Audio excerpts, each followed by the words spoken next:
Why, when you come up to your friends and relatives and you tell them, look, I went to this conference in Marshall, Texas, and I decided I'm not going to eat any animals anymore, and that includes I'm not going to drink any dairy anymore. Why is it that they'll come back to you and they will say, first, where do you get your protein? And then what will they say next? Where do you get your calcium? These beliefs have existed for 100 years. I was raised by parents who believed the most important nutrients in my diet were protein and calcium. And so my mother and dad went to all efforts possible to make sure that their children got as much protein and calcium as they could possibly feed them. Because those were taught as the most important nutrients for a human being to consume. And boy, did we get a lot of meat and dairy. We got so much meat and dairy that as a child, I suffered horrible constipation, terrible stomach aches, serious acne. I was the last one in the group when we were out running on the field. At 18, I had a massive stroke, which is, persisted. That's the way I walk a little bit. The reason I walk a little funny is because of a stroke I had at 18.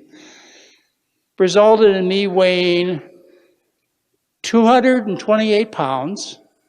Now, I'm less than 150. I won't tell you how much less, but I am less. All that good nutrition almost killed me. At 25, 24, I had to have major abdominal surgery. At 22, I was so fat, my mother called me fat. Because they wanted to make sure I got the most important nutrients. If I say protein, you say meat. And I say calcium, you say milk. Well, one of the things that they ought to include with their advertisement, as a disclaimer, or at least some honest dietitian or nutritionist should come out and tell you, is there's never been a case of protein deficiency ever reported in all of history in any form, including scientific studies. It does not exist. Nor do amino acid deficiencies exist on any natural diet. It's never been reported. It's never happened. There has never been a single case of dietary calcium deficiency ever to occur on any natural diet. It does not exist. If I say omega-3 fats, you say, no fish has ever made an omega-3 fat. Only plants can desaturate at the carbon-3 position. So why do we know this? Why do we know that it's the most important thing in a diet to get protein, calcium, and now omega-3 fats? Why do we know this? It's because of normal business practices. It's not because there's a conspiracy out there. It's not because there are people out there trying to hurt you and your kids and your parents. It's because there are people out there doing business.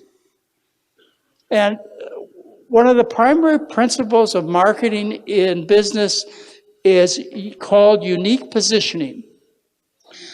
What you do is you take something unique about your product and you make it prominent in all of your promotion. For example, in the old days, say 8-10 years ago, when people were concerned about fossil fuels, then cars like Priuses that got 57 miles to the gallon were very popular, and they would advertise on these hybrid cars, they'd advertise that you can get 57 miles per gallon. But they never put in the advertisements that our cars are built so light and so flimsy that if you get in an accident, you're 10 times as likely to be killed as if you drive a typical Texan truck. Don't all Texans own trucks? It's just unique position, ladies and gentlemen. They're not trying to hurt you. They're just trying to sell the food to you. Do you know why I know it's not a conspiracy? It's because I've met the farmers, the people in the livestock industry, the poultry farmers. I've met the dairy farmers. I've met the retailers at Whole Foods who sell these products. I've met these people. And they are just as fat and just as sick as everybody else. If this is a conspiracy, then what would happen is the farmer would come out to his wife and say, don't eat that meat, it will cause breast cancer.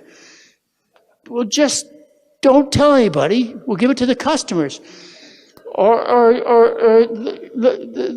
the man at the cattle farm say, if you eat pork and beef and chicken, and you'll get a heart attack. So don't do it. And their kids are just as fat and constipated and sick as any other kids. These people work in these industries. This is not a conspiracy. It's just business. They're just trying to sell product, that's all, through unique positioning. So that's why everybody knows what I'm saying, and most of you come to understand and believe, why everybody knows it's not true, that you've got to eat meat and dairy and fish to get necessary nutrients.